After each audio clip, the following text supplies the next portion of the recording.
Hi, and welcome to the Science Fantasy Experience and to part 3 of my Welcome Back series to YouTube. This episode is all about all things G.I. Joe that I picked up last year, and I'll showcase the handful of figures that I picked up throughout the year. I think I've worked out chronologically when I got them as well, so I'll run it in purchase order as opposed to the previous episode where I kind of didn't remember which heroes and villains I got. Very much similar to the previous episode in terms of indulging myself in G.I. Joe. Not really going all in, because I've never been all in for G.I. Joe Classified. All I've ever wanted to do is pick up characters that I either love or didn't have as a kid, or ones where I think they have updated them really well. And last year they released some incredible figures, and especially characters that I really wanted. What I have learned through last year is you have to pre-order G.I. Joe. I would have got more if I'd been a bit more on the ball and wanted to kind of pre-order, or not having that mentality of, oh, I'll just pick it up later, because sadly I've missed out on a handful. So for example, Shipwreck, he went out of stock really quickly and has subsequently never gone back in stock. Aftermarket prices for certain G.I. Joe Classified figures tend to go up considerably depending on the character. I missed out on the Trouble Bubble. I don't know how. I think I was wrapped up on a few other toys that I wanted to pick up throughout the year, and it is my mentality that I just want to get different toys. Every time I go to the toy store, or every time I visit websites, I'm like, well, don't get whatever because you bought that last time. Each purchase needs to be something kind of different so it stays really fluid. So yeah, I learned a bit of a hard lesson with that one. Some things did come back in stock. Dr. Mindbender came back in stock, and Serpentor, but I don't want those characters. I'm just not fussed on those at all. So let's have a little showcase of the ones that I picked up.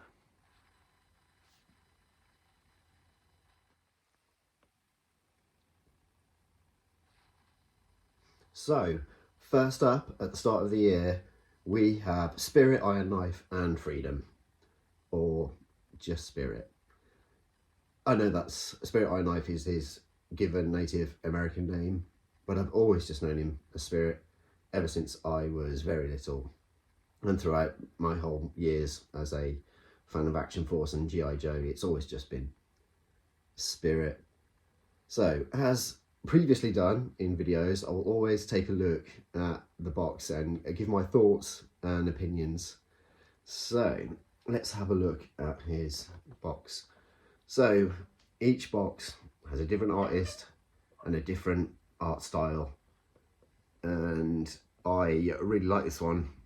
It's kind of got that propaganda feel, but kind of good propaganda, kind of how Barack Obama, when he went for his presidency, took inspiration from the Bauhaus and created really strong, bold imagery. Colour really pops, and even the way that Freedom is, it does have that Native American vibe with kind of the colours of various totem poles, and then you've got the standardised back picture which you have on each one depending on which wave, and you can see they've added a few extra characters on depending on when the wave was. This picture I'm not overly fussed of. It does kind of harken back to like G1 Transformers, when you get to see a whole slew of characters. That bit I kind of like, but it's just not as impressive as having a very talented artist every time to do your box. So yeah, that one's a yes. I think it's about a 50-50 split now of ones that I like and ones that I'm not really fussed on. Spirit then. I think this is one of the best G.I. Joe classified figures they have done to date. They have kind of kept the original toy in mind and the character, and they've done the right amount of update. As previously mentioned when I've looked at figures, and why I've not bought figures, is they felt overly updated or too tech or just too new. The likes of when I think Duke first came out and Scarlet, Gunko, where they just added a little bit too much, perhaps too much body armor, two extra bits that you just didn't see. But yeah, this is in some ways a bit more sympathetic to the character, but then just added enough extra detail. The fact that you can have freedom in 2 places on the figure. He can store every single accessory that comes with his 2 knives, a backpack, handgun, which I think is probably a Beretta, and then pouches. All good soldiers need pouches and backpacks, as you'll see with many an action figure in my collection. The face sculpt, absolutely incredible.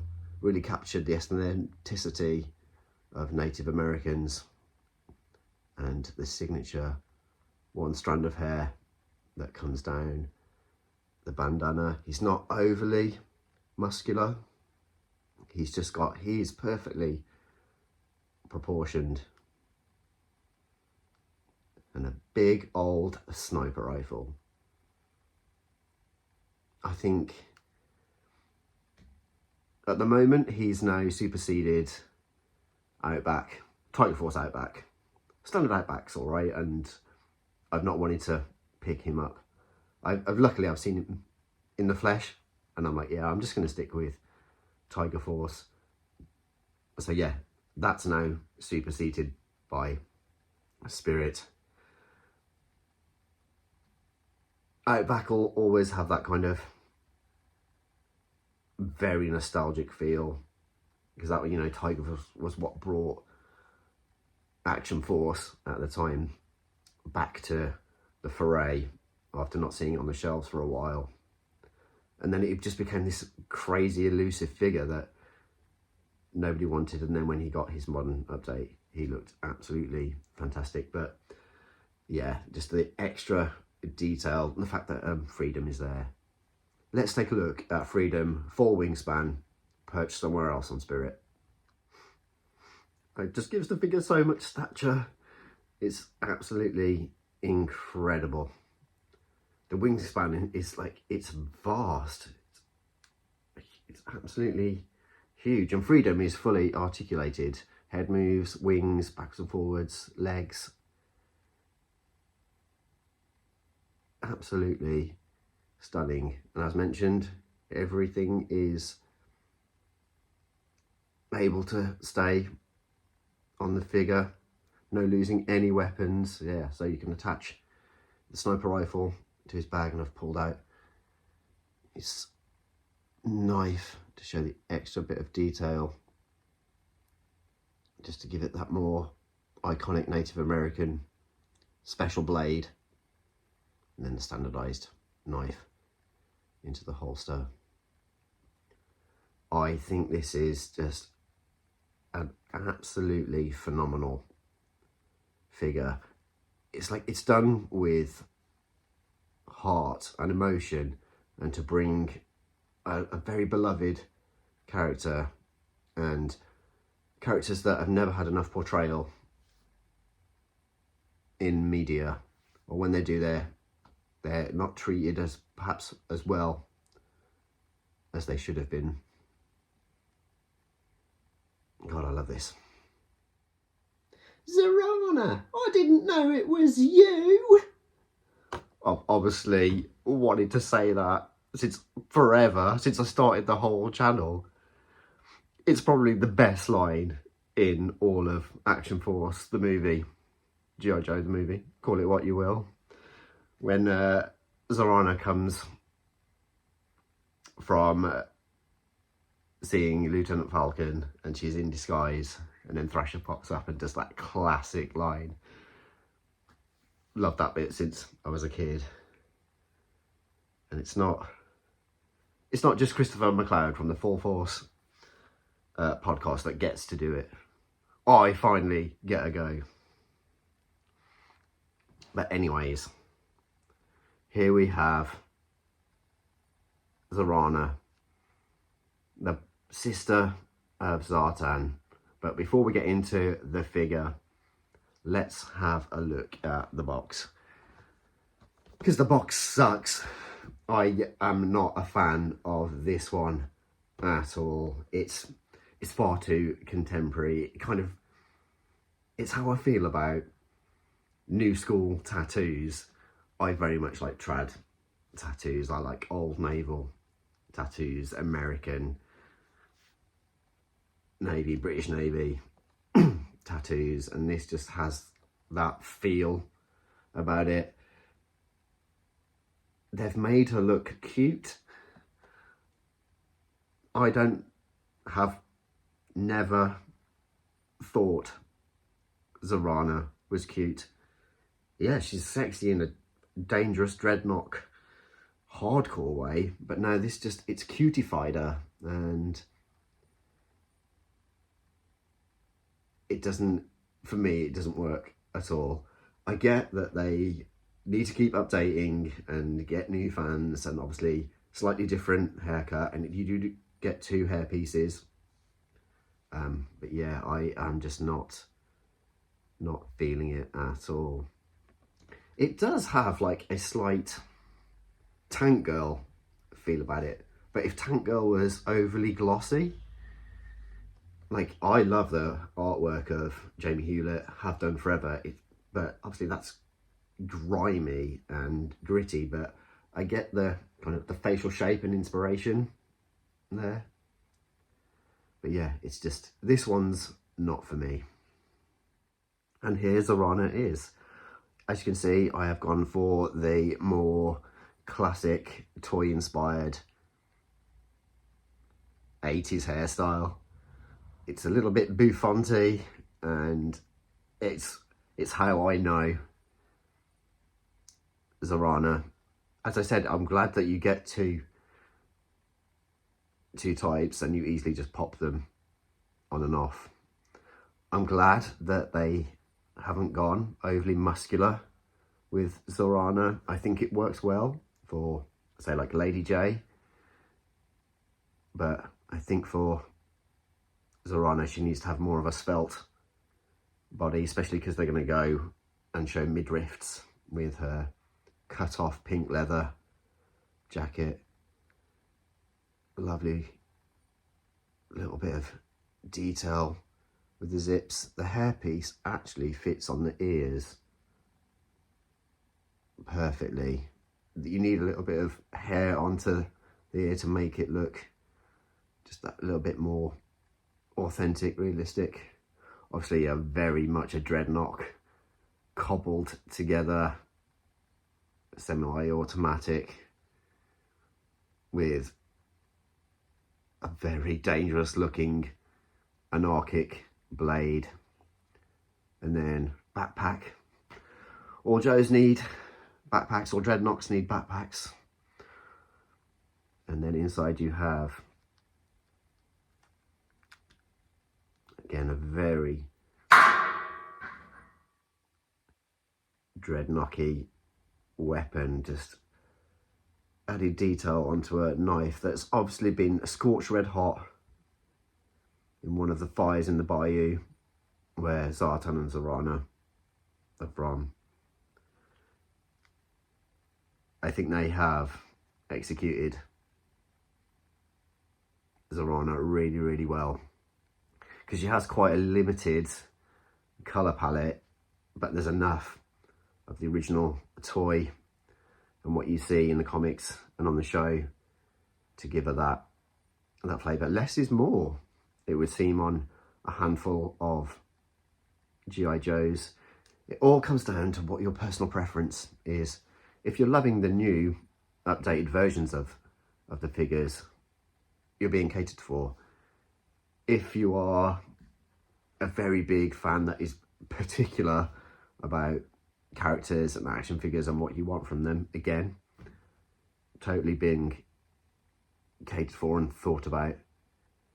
So yeah, she is absolutely fantastic. I cannot wait to get more Dreadnoks, which I have pre-ordered. I feel like Buzzer is on the way, and Torch is perhaps April, maybe May. Some things get moved with Hasbro Pulse, that's for sure. But yeah, I cannot wait to get the full assault of Dreadnoks. Hopefully a Xandar at some point. They have had success with HasLab, that's for sure.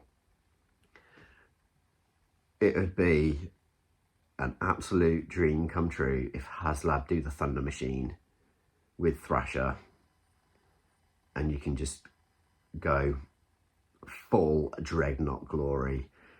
You can be dunking your chocolate donuts in your berry soda all day long. We've been treated to 2 Zartans, 3 even. I think there's a classic carded one, the regular, and the one that changes colour, which perhaps that is the best G.I. Joe classified so far, just because it has that gimmick. Zorana. My apologies there, I forgot to show off the other hairpiece, and you can see the 2 blades in her hands now. But yeah, there is the other hairpiece, which does match the artwork and that little update with the blonde streaks running through. It's a really well done hairpiece for sure, and it does totally change the shape of her face. It actually does make her much more sinister. Options, always great to have options. Still don't like it though. Bazooka, my favourite character of all time. And we'll get into that. So let's have a look at the box. So this is when Hasbro transitioned into the, well, it started off as no plastic, and then it kind of, in some ways, got fan negotiated that they would still do retro card backs and have to have the plastic. But I love this new type of box. It's obviously quite a step away, because you get to see the actual figure and all the accessories. And window boxes are just, irregardless of whether they're new, they're still going to be nostalgic to certain collectors of an age. But yeah, artwork is, for more of a better word, explosive, and it needs to be, being that he is the heavy weapons specialist.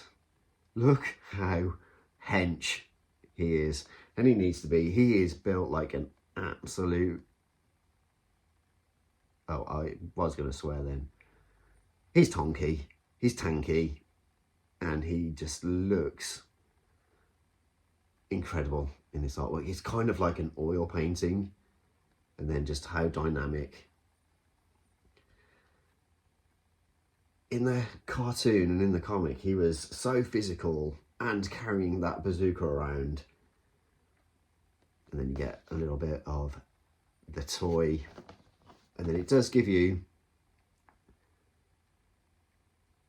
pictures of what the toy is, and then like actual little statistics, height and weight, which I really enjoy this.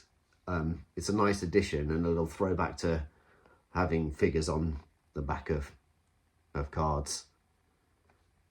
When you've had so many of the previous picture, that gets boring after a while. So to have something like this, and it looks all tech, and you know, this is a HUD, a heads-up display. That's how I'm like. It reminds me of very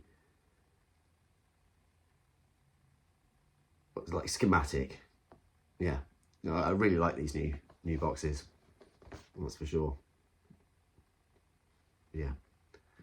So that one's a win. Just like Zorana, less is more. When it is quite a plain character, when you think about the original toy and their appearance on screen, it plays well just to keep it that simple. And then you just find the hidden details. So when you take a look at the number's kind of slightly scratched away, like it's his football shirt from, you know, when he did play. And he's just so beefy, and there's just extra ripples and veins across the shirt. And then the subtle details by having checkerboards and, you know, teeth on the missiles. What's that, a backpack? Joe's love a backpack. He has been my favourite for such a long time. And I think it comes down to being, you know, 5 or 6, seeing Action Force, renting the videos, seeing the movie, and at the same time watching lots of American football on Channel 4 on a Monday night with Gary Imlach, and just being really enthralled by American football, probably to the annoyance of my dad, who was very much into English football. And then there's me asking for pony trainers, you know, Miami Dolphins t-shirts, and just in having the favourite character wear a football shirt. He gets an absolute starring role in Action Force, the movie, G.I. Joe movie, call it what you will. It's in the opening credits, nearly blowing off Shipwreck's head, and then you get the other two of my favourite characters, which is Gung Ho and Alpine. They get their little starring role as the G.I. Joe trifecta for me, when they are protecting Nemesis Enforcer, who's been encaged, and Falcon messes it up by allowing a Zorana in disguise to take all the details about it is. Here he is with Gung Ho. As you can see, it is still on the card back and I've not opened it. I've shown Gung Ho on the channel before, but as you can see, it's still not opened. But I showed it before because it's just incredibly flimsy, which is a shame, and I hope they make the card a bit thicker for the next releases on those. As soon as Alpine gets released, then I will free Gung Ho from his plastic prison, and then the trifecta can live on the shelf together, because I don't display all my Joes in one bit. I have Storm Shadow and Snake Eyes together.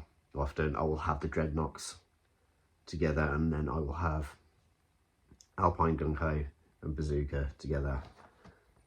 That's an absolute hit of nostalgia right there.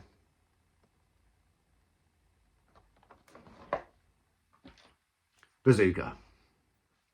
So,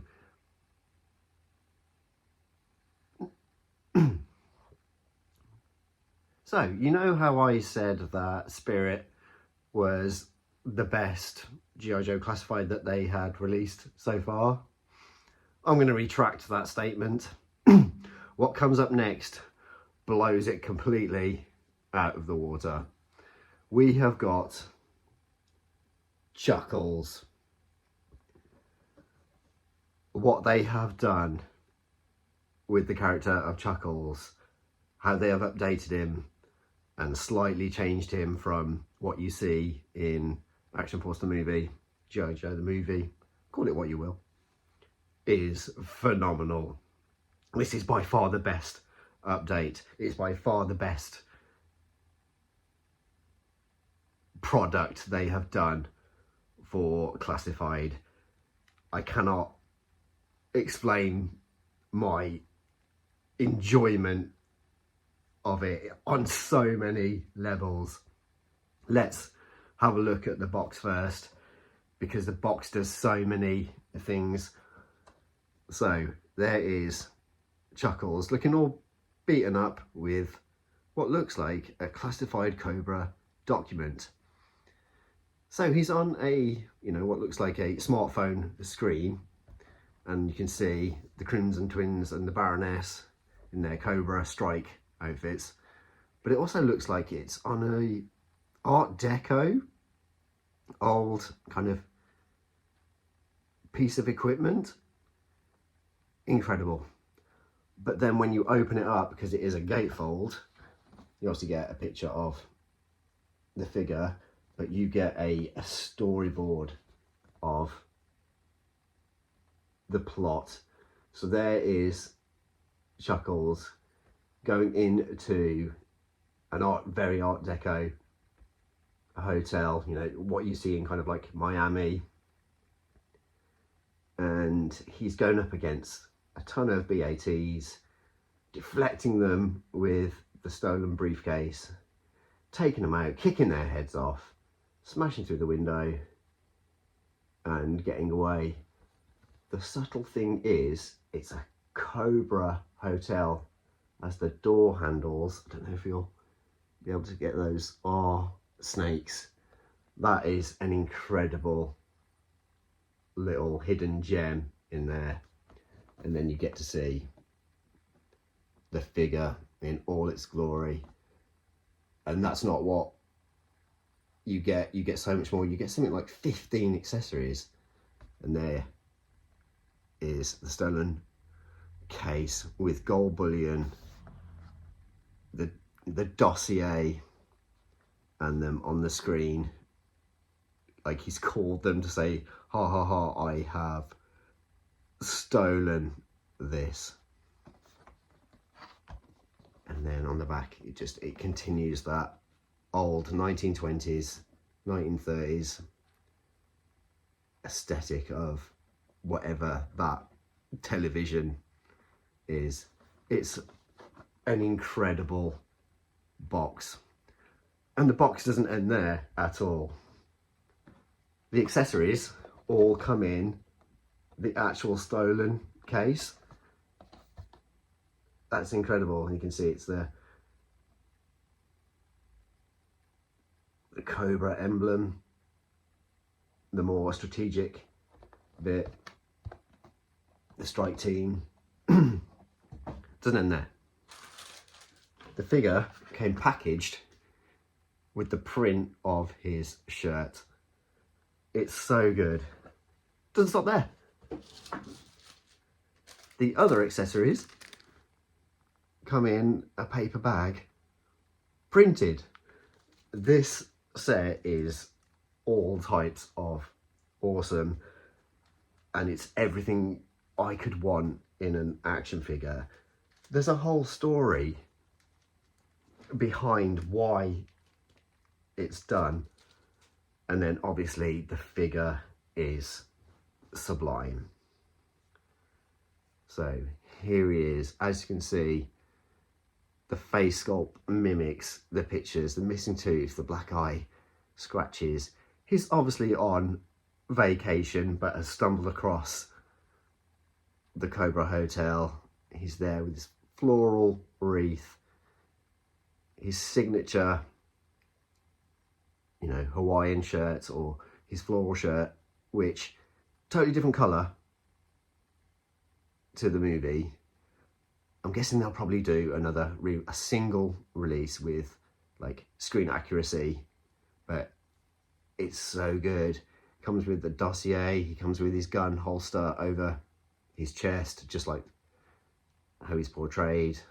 There's his own battered up briefcase where the dossier can actually fit in and open. He comes with binoculars, and I'm really hoping the camera will pick this up, because just like on the front cover of the box, he's got a set of kind of 80s headphones, but it's a micro cassette player that looks incredibly familiar.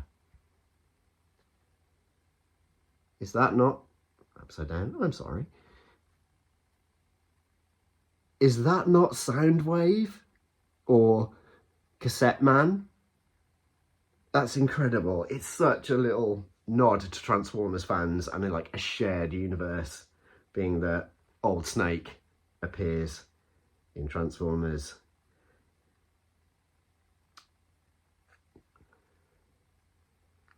Oh, a hole on his back. What's that for? A backpack?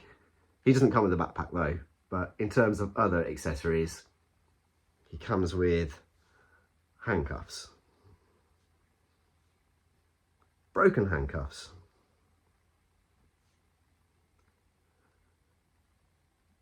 Knuckle duster hands. The headphones with the soft orangey sponge headphones, and a pair of sunglasses.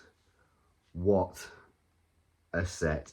He just looks incredible. I'm glad that they have changed his shirt colour, because it just adds that extra definition. Like, he just doesn't wear that same one shirt.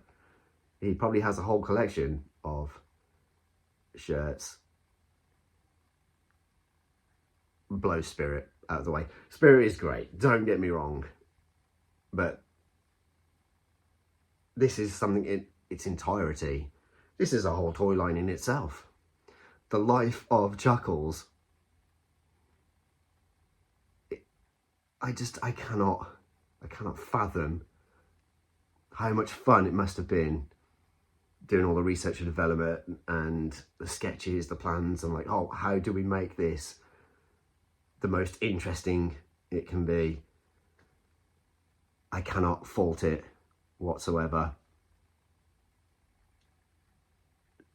Apart from the sunglasses don't actually stay on, but when does that happen? The amount of times I've had to put Sergeant Slaughter from Valiverse, his sunglasses on, is insane.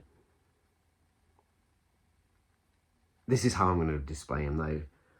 I dig all the extra accessories, but that's perfect. I tried to mimic the picture as best I could. Something that I always kind of like to do. I like to replicate what the box looks like when I do display. Not for everything, but I like to kind of go there. Chuckles. And last, and by no means least, we have got Super 7 Ultimates Cobra Commander. So, what a incredible addition to the collection. So obviously he's not going to sit with my G.I. Joe Classified. He is going to sit somewhere else. More on that later. But yeah, let's have a quick look at the box. I don't know if the camera will pick it up, but that's actually, there we go. It's camouflaged. And this bit is embossed, which is a lovely little addition. And then the Cobra logo is like metallized. Lovely box on the back. Little still from the movie. And then a few other screenshots on the movie where you get to see his cape and his scepter, which you don't see that in the TV show. That was an addition added to the movie. And then a little bit of, I love seeing stuff in like green. It just harkens back to how old computers were in the 80s, the green screen the Amstrad 464 with the green screen monitor. It's a really cool box. A lot of the times the Super 7 boxes are quite tastefully done, and then you can see it's got a whole smorgasbord of accessories from the TV show and the movie. Two heads, two slightly different shaped heads depending on what aesthetic you want to go for, and a soft goods cape. Super 7's aesthetic is so very different to G.I. Joe Classified. As you can see, what Super 7 do is, well, depending on franchise, is go either toy aesthetic, something like Teenage Mutant Hero or Ninja Turtles, and G.I. Joe goes for screen. Two very different styles of action figures. In some ways, Super 7 has less articulation. I've often thought that they sacrifice articulation to give more, say, finances to giving way more accessories, because that box is absolutely full of them. And in some ways, like, the Super 7 aesthetic is to make it slightly oversized. In terms of like scale, these are bigger than your standardized 6-inch figures, depending on characters, obviously.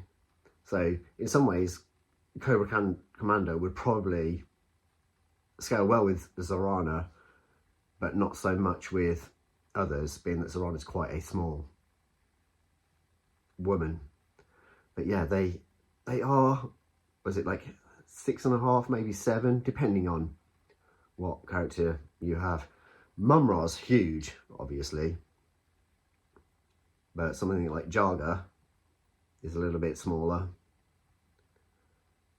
But he is exactly what I wanted for my Cobra Commander in my collection. I have a 3 3/4 version, which is toy, and then I have this as my representation for Cobra Commander. And as I said, he isn't going to be displayed with my classified lot, basically for scale, and because I kind of have a plan for an ultimate villain shelf, which has currently been work in progress since 2018 when I started the channel. But the detailing is great because it's just in some ways stripped back, but still has an absolute powerful pop when it's on the screen. I've gone for the movie look, where he's got his pistol and his cane, his scepter. What Super 7 do, which is something I always am pleased with, they give you a whole range of hands, and especially hands that are fisted but can still hold something. I don't always want a trigger finger holding like a walkie-talkie or a set of binoculars, and Super 7 have given Cobra Commander quite a lot of fists, and ones that hold all the accessories in various different ways. I've grabbed a couple of accessories just to show that kind of over-proportioned sizing. So here we have one of the guns from, I think it's the episode Cobra's Creatures, where they take control of various animals. It's all very kind of cartoony, oversized, and then a little bit of tech again. See, it's like, in some ways that kind of doesn't scale with the guns, but that's what you see on screen, just slightly overcompensated imagery. The feel of Super 7 is they're much lighter. It doesn't like change any kind of anything for me, but they definitely feel different. They sometimes come a higher price point. I would never buy a Super 7 straight off a release. You will find them on clearance. You could even find them in B&M, which I'm a bit gutted about because I wanted to get the Evil Turtle Slash and he went down to £20 and I never found one, which is a bit gutting. I probably would have paid like the standardised £50 because I really like that character, and I think Cobra Commander was 50 when he came out, or 52.99, but I managed to get him on clearance just at the start of this year, and I got him for 35. I don't think they are worth 50, and as I said, you can find them on clearance, but they do, Super 7 do have some properties that other people don't have, and they're doing like their own aesthetic that other companies that have similar licenses or the same licenses don't. Here's an absolute great addition. To give you an idea of a scale, here he is with a few other villains from the Ultimate Villain shelf. To put into context, the Ultimate Villain shelf is a very eclectic mix of scales and varying aesthetics, whether it's toy, screen or comic book. Here he is with Skeletor. So this is the more recent release of Skeletor with a very toy head. And then here he is with Toe Cutter. Toka, never even heard of him. It's Psykill. Just to give you an idea of how random the shelf is, as in there is no scale on this shelf. So yeah, these will be sitting with like a G1 Galvatron in G1 toy Galvatron in screen colours. There's, I think, a carded reaction figure of Megatron. Who else have got on there? Hordak. We've got Shredder. So yeah, it's a complete work in progress, and various different types of villains. Mumra's on there. Well, not so cloaked Mumra. And yeah, it's just gonna keep building and building, and he's gonna take center stage because he looks like he jumped off the screen and deserves a place on the Ultimate Villain shelf. And that brings us to the end. Just thinking about the Ultimate Villain shelf and its work in progress, it has got me ideas of what future content could be, so do please stay tuned. Now that we've got to the end, I'd love to hear down in the comments some of the figures you bought in the last year. What has made you as happy as some of the figures that I have picked up, or even what you're excited to see come out this year. I know we've got HasLabs that have come out that have been incredible. There's HasLabs coming soon-ish. A return to robots in disguise. I'm excited to see people's reviews about those. At some point we will have Skeletron Mark II drop down. I think that's the biggest thing I'm most excited about this year, as well as being excited about bringing content back to the channel. Please look around for me on other channels, as I have done some live shows with a few other people, and there is a few more planned for the next couple of weeks, months. Other than that, all it leaves me to say is I've been Rudy Zasu, and always remember, it's as much about play as it is display. Thanks for watching.